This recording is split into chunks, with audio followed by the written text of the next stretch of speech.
Hello, everyone. Welcome to the now 12:13 talk on Stage A on Burnout and Your Meat Computer. It is about to be given by Jessica Rose, Technical Manager at FutureLearn, host of the Pursuit podcast, and running karaoke here at camp. But before we dive into this talk, just a brief little reminder that we could use more volunteers. You could be the awesome person up here having technical difficulties, or doing something else and having tons and tons of fun. Please go to the website and sign up and volunteer and help make EFMF an absolutely incredible experience. Thank you so much.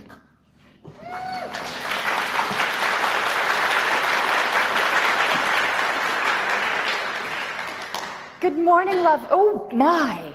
Hello. It is not even remotely morning. Good afternoon, everyone. I'm so excited to be here with you today, and I'm going to be talking to you about burnout. I'm going to be talking to you about burnout while extremely burned out. So this is going to feel a little bit like bad performance art. This is going to feel a little bit like performance art.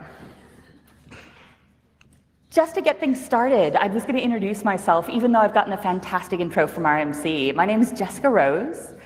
I do get to manage some fantastic engineers over at FutureLearn, but I also travel and give talks, and I do this podcast, and I do this other stuff. I do too much all the time, and everything is just fine. But some of you, especially some of you who came to this for that really hands-on great stuff, was like, Jess, because we're on a first-name basis, you say, Jess, that's great. You're going to talk about burnout. I've opted into this talk, but really, why are you bringing a talk about burnout to EMF? We're going to be making things and breaking things. Why should I care about my brain?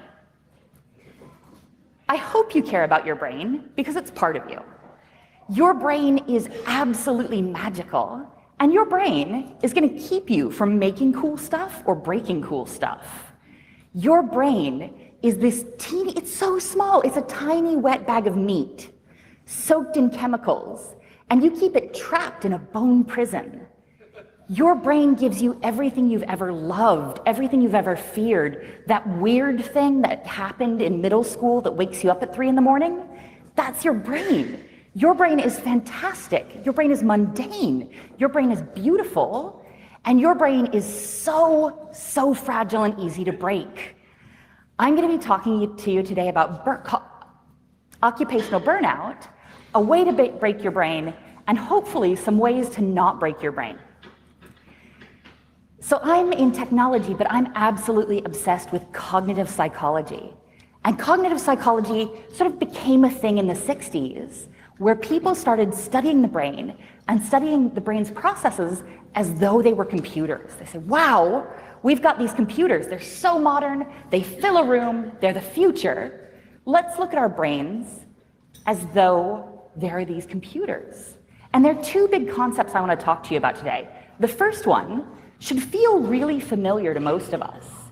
Working memory is the cognitive psychology concept of sort of how much working memory we have. It's how big a hard drive you've got, but wet bag of meat terms. It's the space you've got to work with right now. Whereas cognitive load is how much of that working memory you've got taken up right now. And you might think, well, I'm not thinking about that much. I'm not doing that much now. I'm just watching a talk. The cool thing about cognitive load is it's not just the very conscious thoughts on your mind right now. It's that email in your inbox you've been ignoring. It's that brown letter from HMRC. It's that, oh my God, did I lock the door? Every single process running in the background fills up part of your cognitive load. And to make this more challenging, the amount of working memory you have changes all the time. If you're a bright, happy young 20-something and you didn't drink last night and you got a great night's sleep, you might have this giant beaker of capacity. You might be ready to go. You say, wow, I have all of this glorious working memory to fill with processes. If you're my age and you were up drinking last night, maybe you were at the karaoke tent, maybe we're still that little guy around noon today. But it's not just about how you feel right now. Age, impairment, injury, burnout can all change the amount of energy you have. So as this is an all-ages show, I got to take all of the swears out of this talk. So I thought I would swap by drinking on stage instead. We're okay with the idea that this is sort of like the conceptual amount of that tiny beaker, right? We're a long way from home, most of us, right? Okay, I gotta get back. I eventually have to get back. Sunday, Monday, I'm gonna have to take a train back, and oh my God, I have to go to work.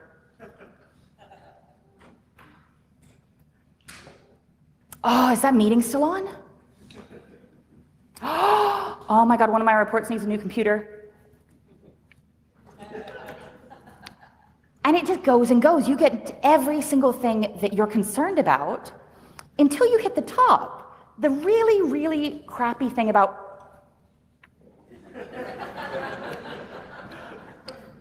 emptying your working memory is you don't get to just drink bubbles on stage. You need to clear these things. You need to get rid of stuff that you're thinking about. I want everyone here to not think about axolotls. Don't think about salamanders at all. Oh, everybody's fine, right? You've consciously willed yourself to clear that from your plate. Perfect.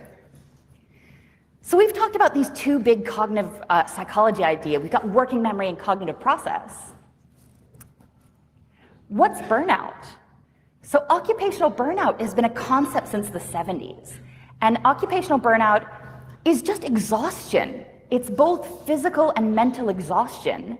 And it's exhaustion that you get from doing too much.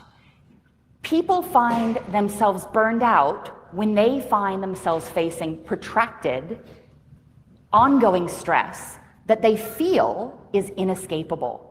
So it might not be that you're working very, very hard. I imagine all of you today are working very hard, yes? I mean, this is being live streamed, y'all fake it. Like, you all work very hard, yes? There's somebody in the back just going, no, I'm not gonna comply. If that stress feels inescapable, if it feels like you can't get away from it, it can make things worse. Even if you're not working hard, if you're in a toxic environment, if you're in a toxic home environment, that's still stress that can contribute towards burnout. It's not just doing too much, it's doing too much that hurts you. And the best thing about burnout, the most exciting thing about burnout, the most wonderful thing about burnout is it's absolutely terrible. Its symptoms mirror classical symptoms of depression. And as an added bonus, occupational burnout can trigger full-blown depression, even in folks who don't have a history or propensity for it. Oh. For folks watching on the live stream, we just got I guess folks who are really into psychology going, yay? Or like folks who are not very into the human condition. So you say, Jess, that's fantastic, because we're on a first name basis, we've drank together. How do I know if I'm burned out? And we're all very cool, most of us are adults, we're not gonna raise our hands. Please look visibly distressed. And I understand that we all live in Britain, most of us live in Britain, it's 2018, this has sort of become the standard. Maybe up that a little more. Look visibly upset instead of raising your hand, something like this. If these points apply to you. Hey, my loves, my doves, my darlings, have you become cynical or critical at work? I was like, don't raise your hands. For folks on the live stream, there's somebody up in the front row jazz handsing it over there. Do you just drag yourself to work, and then once you're there, you're like, oh, come on. Have you become irritable or impatient with humans? I said become, like if you started that way, that's not on me. Do you lack the energy to be consistently productive? Like the people who wrote this, I got a little bit of suspicion because consistently productive sounds very sort of Horatio Alger, work yourself out of debt kind of thing. But who lacks the energy to be consistently productive? Right. Are you not able to see yourself in your successes? Are you not able to feel good about the stuff that does get done? Oh no. Do you feel disillusioned about your job?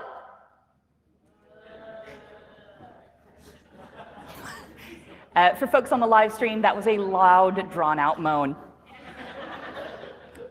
Have you, my dear audience or my dear listener, have you been using booze, food, snacks, escapes to stop feeling or to feel something different?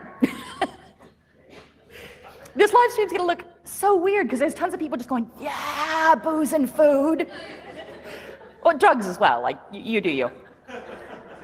Have your sleep habits or appetite markedly changed, aside from camping?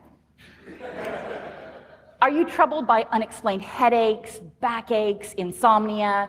Some of this is just getting old, but like unrelated to age, this stuff. Cool. So you've kept a very, very careful tally, because I'm not counting for you. And you say, well, you know what, Jess, I only got 4 of those, so I feel like I'm completely fine. I got some real exciting news. This survey was developed by the Mayo Clinic, and if you've answered one of these or more, you may be suffering from occupational burnout.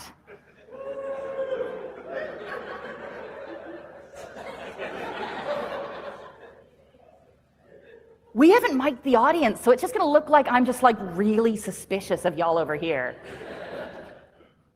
You say, okay, all of that sucks, good job. How do I fix it? The one thing I would warn is I am not a therapist, I'm not a doctor, and I'm especially not your doctor. I would have you drink and then sleep it off. In real life, I'm like officially not a doctor.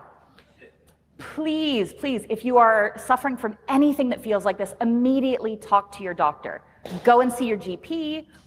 For those of you in the UK, like enjoy the NHS while we have it. Go and speak to a medical professional. The one thing I would warn is that recovering from burnout is going to take a long time. I burned out spectacularly a year ago, and I'm still drinking and swearing on stage. Like, give yourself the time and the patience to sort of ease into it. And I'm going to break these 2 sets of tips down into 2 different things. So anybody here, who here is burned out and you've got time and you could just afford to take a big chunk of time off work? Fab. I have no idea what to say to you people. Like, take some time off work, go, I don't know, ride your horses or whatever rich people do. Like, I genuinely don't know what rich people do. If you could take a giant chunk of time off work, just like seriously, go do whatever weird thing makes you happy. Like, it's not that I don't care, it's just that your problems aren't actually that bad. You got horses, for God's sake, just go. If you're not super rich and you can't take a huge chunk of time off work to recover, there are a couple little things you can do. If you can't stop doing that thing, if you can't leave your job, if you can't leave the family life that's hurting you, if you can't remove that inescapable stressor, let's look at small things you can do. Please do less in ways that aren't going to damage your life. I want you to do emotional energy triage. Oh wow, I've got a list of all of these things to do that are destroying me. Which of these things can you put off, or which of these things can you ignore without damaging your life? You probably got to pay rent. I bet you got to pay your taxes. Please eat food and please shower. But like outside of that, what can you just sort of push under the duvet for a little while? If you've got either the cash on hand or the social capital, start outsourcing some of the stuff that exhausts you. Outsourcing doesn't just have to be something you do with cash. This Christmas, I got my husband, who better be in this damn talk, sup, to do all of the Christmas shopping and all of the holiday things.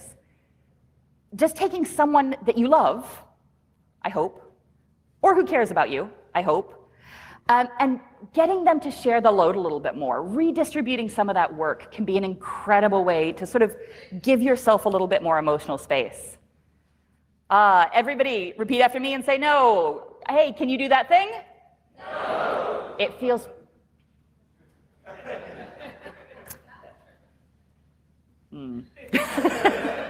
There's very clearly like a small pocket of glorious contrarians over here. Saying no is fantastic. A lot of people I see burn themselves out or become burned out, whether or not we want to passive or active voice that. They do it because they're helping so many people. They're helping people do things. They're saying yes to other things. They're helping people and they're doing such a good job and it's wonderful. And oh God, if I say no, I'm going to be a bad person. What will they do without me? It's so good to help people. But you can't help people if you destroy yourself. You really need your meat computer to be, not on fire right now. If you are burning yourself out by doing too much and helping other people too much, I'm going to beg you, plead with you, fuss at you kindly, to put on your own safety mask before helping others. Yeah, you can't really do much for other people if you've destroyed yourself. Selectively emotionally invest. This is my favorite thing.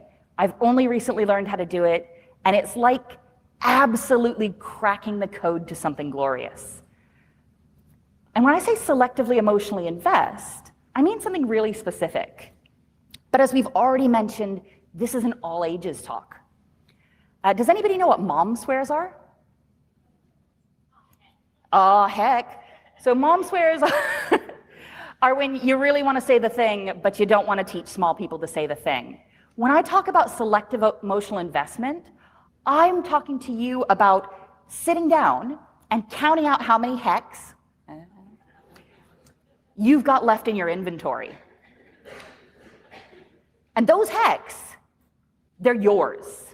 You only got so many left. You are only going to pass them out when you genuinely care. If somebody comes up to you and says, hey, Jess, we're all on first name basis, I've got this ridiculous thing and I need you to do it now and it's got a lot of urgency, I'll say, wow, that sounds like a terrible problem that I have no emotional connection to.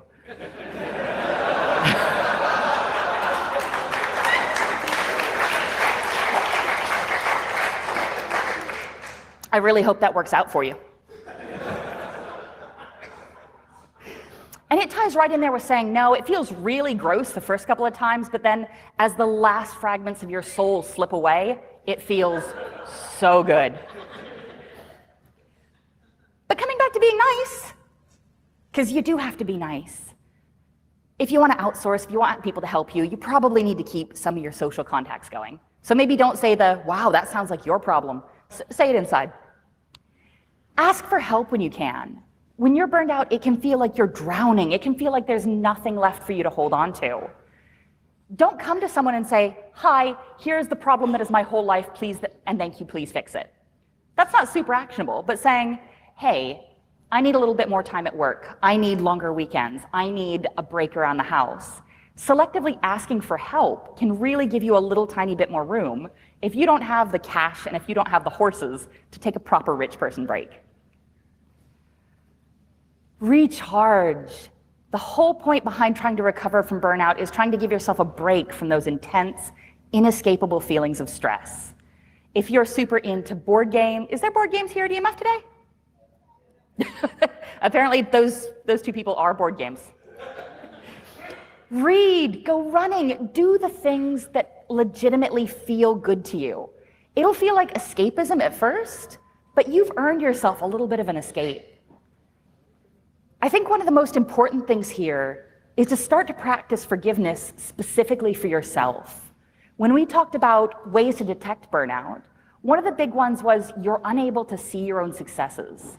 Folks who get burned out, it feels like depression. It is often depression. You don't feel good about yourself. You're hurting yourself with more work. Everything's terrible, and it's an inescapable loop of me not swearing on stage. Hi, cute little kid. Get patient with yourself. Forgive yourself. You're going to screw up, but you're caring a lot more about your mistakes than you usually would.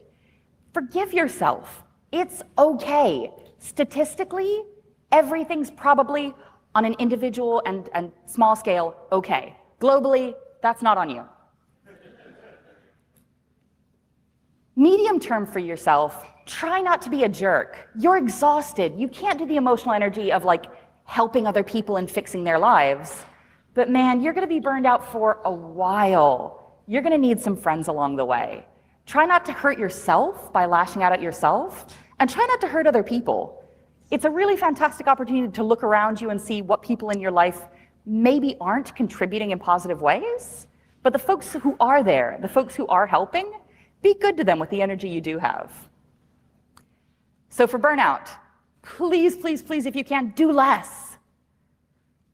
Reduce whatever stressors you can. This is not an invitation for murder. This is not an arson thing. Like, dramatically reduce your stressors without doing crimes. And take the energy you have and invest that really selectively. So this talk has been an incredible downer so far. Say, hey, burnout's a thing. You could break your brain. If you break it, it's broken a long time. But I want to stop for a second and tell you a short story and maybe suggest that being burned out can give you some magic powers. So for a really quick detour, I'm going to tell you about the weird magical superpowers I got from being extremely burned out. I get to give a lot of talks, strongly recommend talks. You can do essentially whatever you want. You can get them to bring you booze on stage, like, please see me after class if you want to get into public speaking. But I was at an event last year when I was very burned out, and I had a contact. Somebody I'd met once or twice came up and said, oh, Jess, how are you doing? Oh, wow, I didn't know you were pregnant.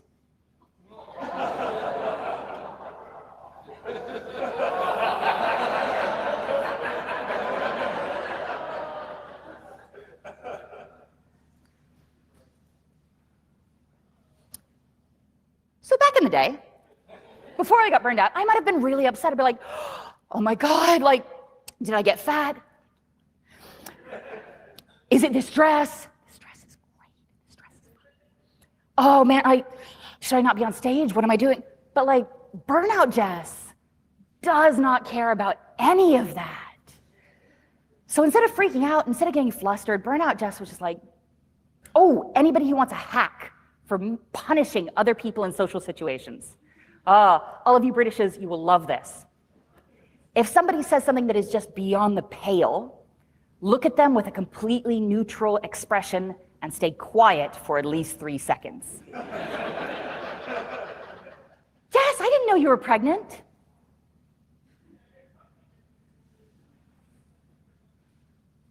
I'm not.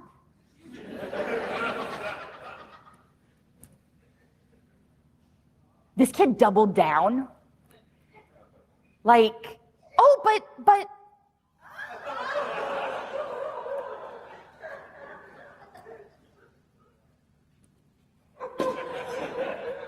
Because you can repeat that pause, it is devastating. Oh, no, I suppose it just happens with age, you know?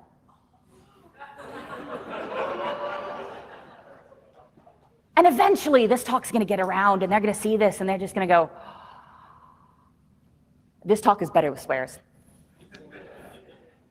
My suggestion is that if you do wind up burned out, that glorious recovery zone gives you the incredible opportunity to get on stage if you're afraid of it, drink obnoxious fruity booze while doing something professional, and just not giving the hex when you don't have them to pass out. Even if you are burned out, even if everything's terrible, even if it's going to be terrible for a while, for a year, for however long it takes you to save up for those horses, I want you to be gloriously forgiving to your brain. Even when it's a little bit broken, it still loves you. Thank you very much.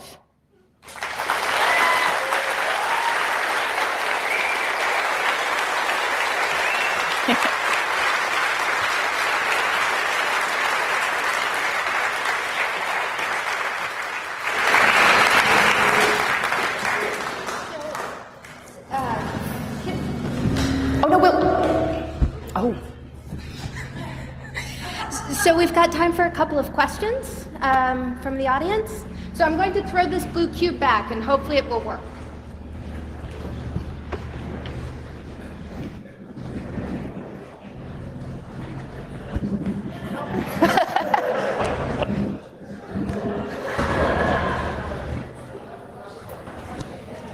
Cool. Hello. Or it actually works. Mine's not a question, but I'm going to give it to my friend after quickly for a question. It's just that I'm also part of the first aid. I've been with St. John Ambulance for a while. I've been around mental health nurses and doctors for a while.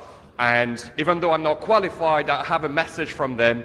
First one is the fact that it is important to know that at least that we know of, 1 out of 4 people in the whole world will go through some mental illness, most of them depression, even if they don't know it, through their lives. So it's completely okay to recognize that you're depressed. It's not abnormal. You're not different from anyone. It's not the end of the world. Almost everyone will go through it at a stage in their life. So it's very important to know that. It really got through me to learn that statistic, so I thought I would share it. That's one. And 2, it takes a lot of effort to recognize that something's wrong with you, and rather than be proud, it's like, no, I'm okay, like you were saying. It's actually, are you proud of yourself when you're not okay and you go through a burnout? Or are you proud of yourself to recognize, I have a problem, and I went to work on it, and I went to see my GP or some sort of mental health professional? There is no stigma there is a huge stigma about mental health, and there shouldn't be, because depression is a normal fact of life. So please, please, please look after yourself. Thank you so much.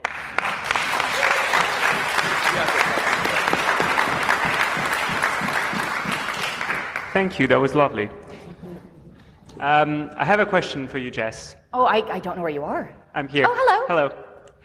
Do you consider complacency a form of depression? And if yes, how would you suggest a reasonable alternative to it? Like,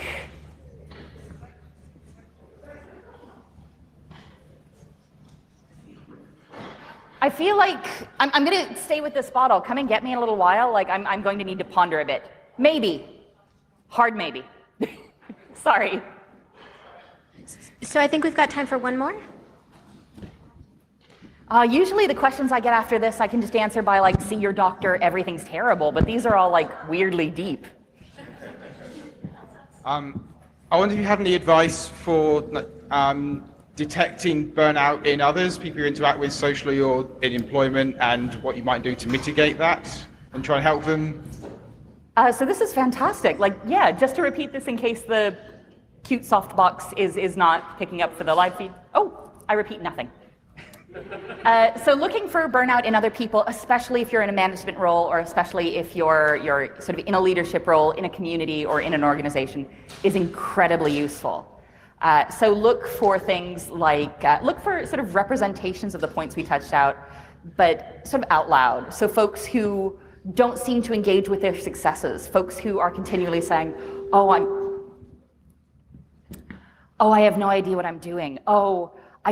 For me, one thing I really notice with other folks when they say they're burned out is I'll often hear people talk about, I just need to get through X. I just need to get through this project. I just need to get through this next project. I just need to get through this event. I just need to get through this other thing. When you see people continually talking about, I just need to get through this one stretch of everything being terrible and my life will be okay, like, I think that's just how life works. I think that can often be an early warning sign.